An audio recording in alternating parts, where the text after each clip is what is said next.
ঢাকা বিশ্ববিদ্যালয়ের ইন্টারন্যাশনাল রিলেশনশিপের professor doctor Shahiduzzaman, আমি ওনার একটা বক্তব্য দেখতেছিলাম। উনি বলতেছিল যে উনি নাকি একটা টক শোতে দেখছেন জয়শঙ্কর সাহেব, ভারতের পররাষ্ট্রমন্ত্রী, উনি বলতেছেন the very creation of Bangladesh is a threat to the north east provinces.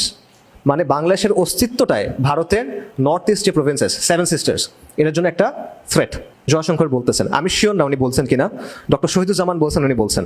বাকি উনি বলুক বা না বলুক, এটাই বাংলাদেশের ব্যাপারে ভারতীয় যে ন্যাশনাল সিকিউরিটি এস্টাবলিশমেন্ট তাদের অবস্থান, এবং এটা একটা লজিক্যাল অবস্থান আমি মনে করি। কেন লজিক্যাল অবস্থান? আপনি একটা ম্যাপ নেন বাংলাদেশের বা সাবকন্টিনেন্টের একটা ম্যাপ নেন, এরপরে যে লালমনিরহাট ঠাকুরগাঁও ওই জায়গাটা দেখেন, দেখবেন একদিকে বাংলাদেশ, নেপাল, মাঝখানে ছোট্ট একটা জায়গা আছে, ছোট্ট একটা করিডোর, এটাকে শিলিগুড়ি করিডোর বলে, এটাকে চিকেন স্নেক বলে অনেকে। এটা হলো ভারতের সাথে সেভেন সিস্টার্সের একমাত্র যোগাযোগের জায়গা। এই জায়গাটা নিয়ে বসে আছেন আপনি। এবং তার চেয়ে বড় সমস্যা হলো যে ওই সেভেন সিস্টার্সের মধ্যে বিহার, আসাম, উড়িষ্যা, ত্রিপুরা, এগুলো একসময় কিসের অংশ ছিল? এগুলো একসময় বাংলার অংশ ছিল।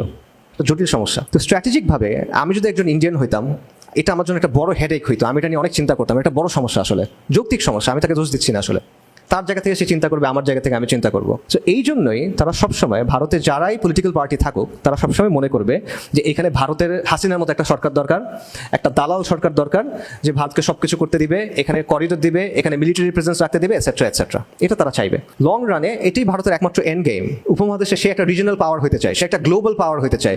তার পেটের ভিতরে সে এরকম একটা প্রবলেম নিয়ে টিকে থাকতে পারবে? এটা হয় না। একদিক থেকে দেখলে আমরা অনেক দুর্বল পজিশনে আছি, আমাদের তিন দিকে ভারত, একদিকে সমুদ্র। কিন্তু অন্য দিক থেকে যদি আপনি দেখেন, ভারতের জন্য বাংলাদেশ একটা বড় প্রবলেম, রাইট? সো আলটিমেটলি আপনি লজিক্যালি যদি চিন্তা করেন, তার জায়গা থেকে এটার একটা প্রপার সলিউশনের দিকে তার যাইতে হবে। বর্তমানে যে ডিজাইনের মধ্যে উপমহাদেশটা আছে, এটা সাস্টেইনেবল না। তার জায়গা থেকে তার কন্টিনিউসলি চেষ্টা করতে হবে। এইখানে পেটের ভিতরে 20 কোটি মুসলমান নিয়ে, প্রায় 20 কোটি মুসলমান নিয়ে, এটা তো মানে সাস্টেইনেবল না তার জন্য। সো এটা একটা বড় সমস্যা। তো আমি মনে করি যে এটা একটা অস্তিত্ব সংকট আমাদের জন্য। এটা হিন্দুত্ববাদ বাদ দেন, RSS বাদ দেন, স্টিল এটা একটা অস্তিত্ব সংকট আমাদের জন্য। কারণ ভারত বারবার চেষ্টা করবে হাসিনার মতো কাউকে না কাউকে নিয়ে আসার। আওয়ামী জাহিলিয়াত আসছে কিভাবে? ভারতকে ছাড়া এটা পসিবল হইতো কিনা? এটা পসিবল হইতো না, এটা ইম্পসিবল। সো এখন প্রশ্ন হলো, এই অস্তিত্ব সংকট যদি আমাদের থাকে, সেটা আমরা ডিল করবো কিভাবে? এটা মোকাবেলা করার স্ট্র্যাটেজি কি হবে? তো এটা কি হবে? ইনক্লুসিভ সমাজ, দায় ও দরদের রাজনীতি, সাম্য, মানবতা, ইনসাফ, এগুলো দিয়ে হবে না। এখানে একমাত্র সমাধান ইসলাম। এটা একমাত্র লজিক্যাল সমাধান, এটা কোনো রিলিজিয়াস সমাধান না।